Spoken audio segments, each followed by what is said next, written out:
Hi, I'm Tim, and as a guitar teacher, I get hit with this question from a lot of different angles. When should I use tabs? Why should I use tabs? When should I stop using tabs? What is tab good for? And so on. Now let's keep this video brief, but hopefully with enough info that you can make your own decisions about using tab. So first guys, let's not be concerned with answering the question, what's better, sheet music or tab? Let's simply get to the bottom of the merits of using tab for guitar players.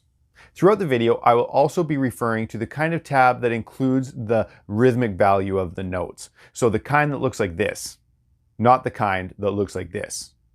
I think we can all agree that the kind of tab that doesn't even use this basic information in it is pretty useless. The only time I've ever used it myself is with dead beginner students that just want something fun to practice, but they haven't even gained the facility on the instrument to memorize a very simple riff yet. The kicker is that I really need to pick a song that they're very, very familiar with so that they can make those necessary connections between the numbers on the page and actually making music out of it. But aside from this situation, then that kind of tab is pretty useless. So if you haven't learned how to read rhythm yet, do yourself a huge favor and get yourself a basic theory book. Make yourself a coffee and sit down for an hour of dedicated study and you're gonna have it, because it's not that hard, guys. And to help with this, you can also refer to one of my previous videos, click here, that will show you the different subdivisions of the beat and how to count them. So I feel that there are both pros and cons to using tab, guys. Now, one of the biggest pros that I can think of is just time saving. Let's face it, musicians today are busy. They often are juggling several sources of income to sustain themselves. Now, if you get called up one evening, hey Tim, I got $500 here for you. You just have to learn one set of music. Not a problem, right? Well, okay, yeah, well, I want the $500, but how can I make this quick and easy on myself and get on with life? Well, I think we've all been there in that situation where we've got songs on endless, infinite loop, and we're slowing them down and listening over and over, and it gets a little bit tedious, and tabs can shave hours of the learning process off down to a fraction of that time. You can go get paid and move on with life, which is what we want, right? Now, another great use for tab is for beginners or especially hobbyists who just have fun learning songs. There's nothing wrong with enjoying having tab. It makes the journey a little bit easier and a little more accessible. So if that sounds like you, then don't stop using tabs. Just have fun doing what you're doing, because life is seriously way too short, guys. But if you want to be the best that you can be, like this guy, then there's some things that you need to be aware of.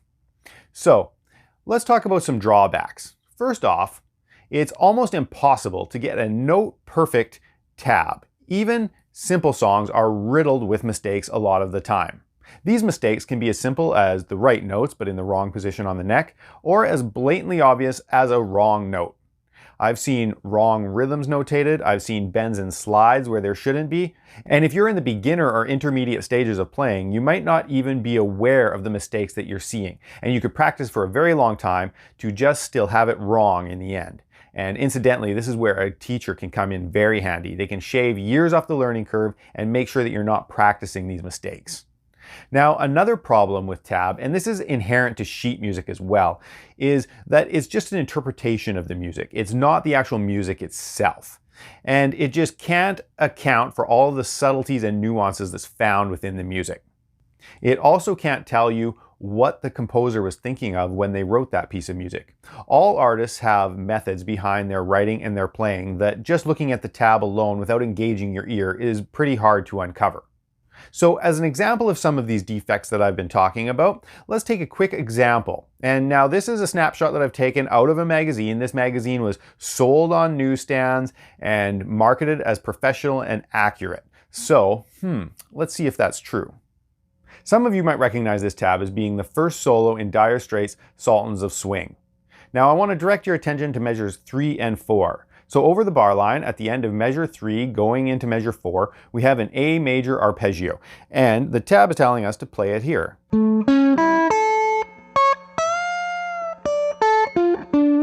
Okay? Now, if you play that a few times, Right, yeah, it sounds like the song, but it's just not quite right. There's a position shift there that's pretty awkward. Now, I'm not going to get into too many details here, but I know from watching Mark Knopfler play it, he never really plays this solo the same way twice, but I have seen him put in A major arpeggio ideas at that point, and he's playing it here. Okay, so this is a situation where we have the right notes in the tab, but the wrong position. So play it both ways, and I'm sure that you'll agree that the corrected version is easier to play and easier to make it sound like the song. Now, also in measure 11 and 12, let's take a look at that phrase. Now, if I was to play that phrase exactly as it was written, it would sound like this. Okay, not even close to how the end result as Mark Knopfler played it actually sounds. Now there's a couple of reasons for that, a couple of mistakes in here. The first one is that if we look at the first two beats, those quarter note triplets, this would be an instance of the tab not accounting for the subtleties and nuances in the music. Mark Knopfler played them almost as staccatos. And he put a lot more emotion in with some of the notes popping, being a little bit louder, and some of them laying back. He also plays with his fingers, so that gives him a lot of dynamic control. Now, another mistake, and you can correct me if I'm wrong on this one, but I cannot hear all three of those C's on the 13th fret. In that second measure there, what would be measure 12 of the solo, they're saying that we're playing the 13th fret 3 times, but I cannot hear all 3. I only hear the first and the third. I just hear. Okay, so you can correct me if I'm wrong, but this would be an instance of having a note in the tab that just simply doesn't even exist. So there's 3 mistakes from a tab that's marketed as professional. You can imagine the tabs that aren't. So this brings me to the biggest drawback of all, and that is as you progress and get closer to your goal, you start realizing that the ear is the king. It truly matters the most out of everything. Sure, the great guitar players have loads of technique and lots of theory knowledge and dashing good looks. But what really separates them from most players is their highly developed and musical ear. An ear that you might be hindering yourself in developing with an over-reliance on tabs. So what's my conclusion to all of this? Tabs, yes or no?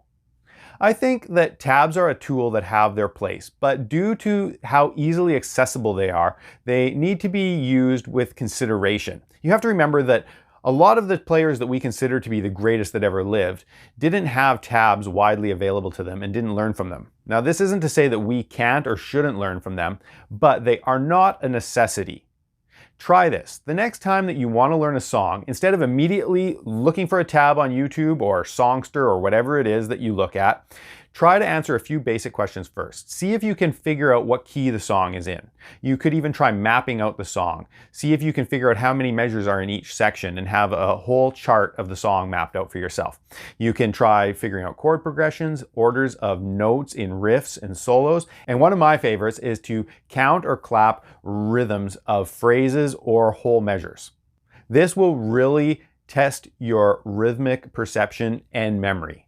So my best advice in regards to using tabs is to use them sparingly, and if you're going to, then make sure that you have some dedicated exercises that will supplement your ear training regimen that works on the weaknesses that you think that you have, which may be why you're referring to tabs in the first place. Remember to never approach any tab as definitive, and in the end, you're always going to have to engage your ear to get it right anyways. You're always going to have to ask yourself, does this sound right to me? And therefore you're using your ear. So there's my thoughts on the merits of using tab and the benefits and detriments of it. Be sure to check out a few more videos while you're here. Click on some of these, or you can even go to my channel page and find some there. What you'll find is a lot of full song tutorials as well as tips and lessons on technique and theory. And have fun. I'll see you next time.